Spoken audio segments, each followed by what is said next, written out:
அச்சோ பாட்டி பொங்குது.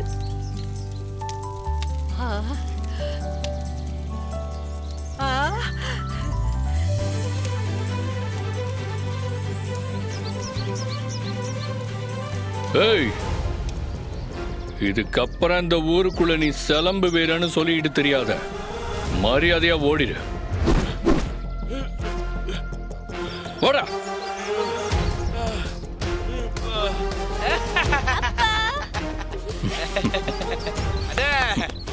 சூப்பரா சண்டை போட்டீங்கப்பா. எனக்கும் சிலம்பம் சொல்ல தெரியுங்களா? சொல்லி கொடுத்துட்டா போச்சு.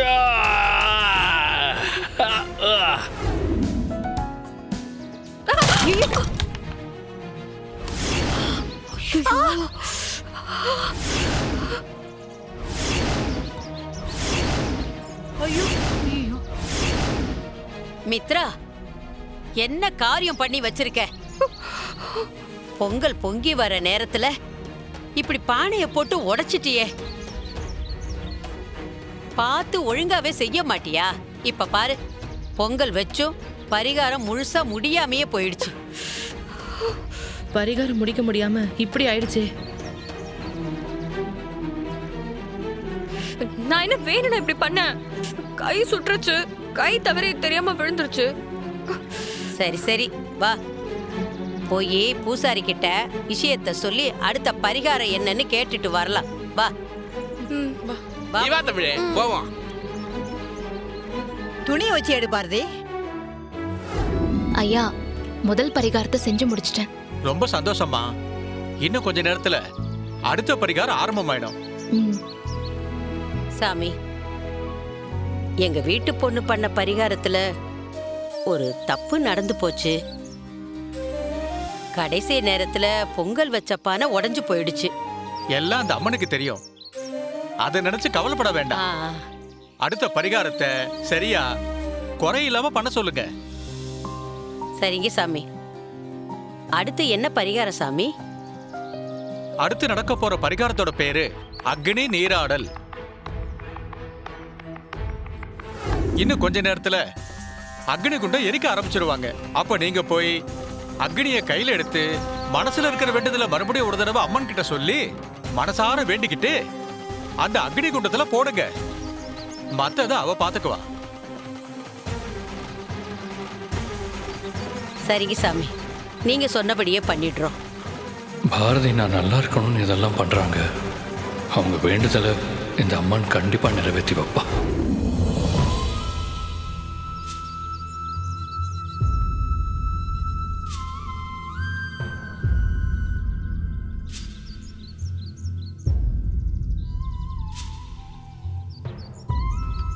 பாரதி, ரொம்ப தேங்க்ஸ் சார். நீங்க சரியான நேரத்துக்கு வராம போயிருந்தா அவங்க நான் வச்ச பொங்கல் பானையை உடைச்சிருப்பாங்க. பரிகாரத்தை முடிக்க முடியாமலே போயிருக்கோம். அதை விடுங்க பாரதி. நம்ம நல்ல விஷயங்களை 1000 தடவை திரும்ப பேசலாம். ஆனா இந்த மாதிரி விஷயங்களை முடிஞ்ச உடனே மறந்துடணும்.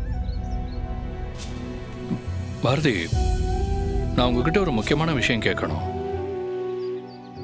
நீங்க தப்பா நினைக்க கூடாது. தப்பாலாம் நினைக்க மாட்டேன். என்ன விஷயம் சொல்லுங்க. இல்ல பாரதி, கொஞ்ச நாள் முன்னாடி வரைக்கும் நான் உங்க ஹஸ்பண்டை பார்க்கணும், அவர்கிட்ட பேசணும், நீங்க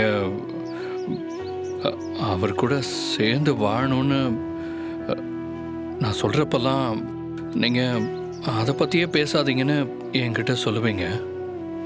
இப்போ என்னடா அண்ணா கல்யாண நாளை செலிப்ரேட் பண்றீங்க, அப்புறம் கனவுல உங்க ஹஸ்பண்டுக்கு ப்ராப்ளம் வந்த மாதிரி கனவு கண்டதா சொல்லி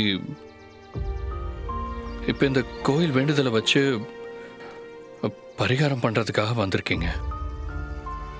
உங்க ஹஸ்பண்ட் மேல திடீர்னு காதல் அதிகமானதுக்கு என்ன காரணம்?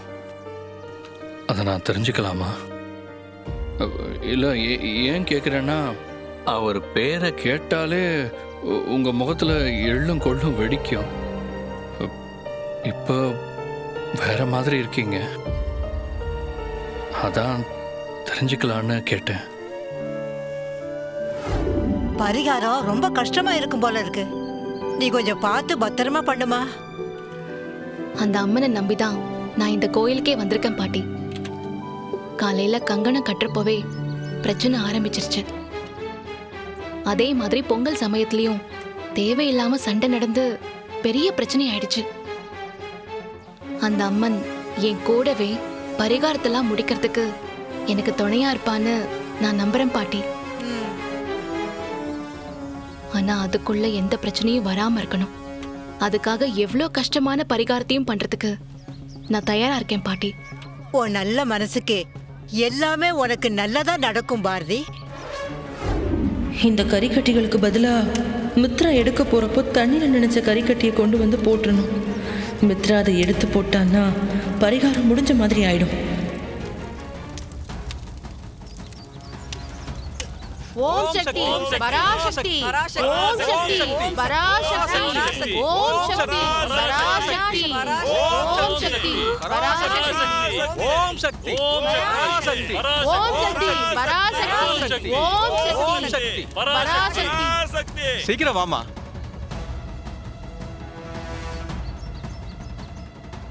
பாரதி, ரெண்டாவது பரிகாரம் பண்றதுக்கு ஆளுங்கெல்லாம் கியூல நின்னுட்டு இருக்காங்க. அப்படியா? நீ இப்பவே போய் லைன்ல நின்னாதான் சரியா இருக்கும். நீ வா. ஆமா பாரதி, மீனா சொல்றது சரிதான். நீ போ. எல்லாரும் போறாங்க. போலாம். சரி வா. பாட்டி, வாங்க. மித்ரா, நீயும் போய் வரிசையில நில்லு. இந்த தடவையாவது பரிகாரத்துல உன் கல்யாணம் நல்லபடியா நடக்கணும்னு மனசார வேண்டிக்கிட்டு பண்ணு. போ, போய் நில்லு. ஓம் சக்தி பராசக்தி ஓம் சக்தி பராசக்தி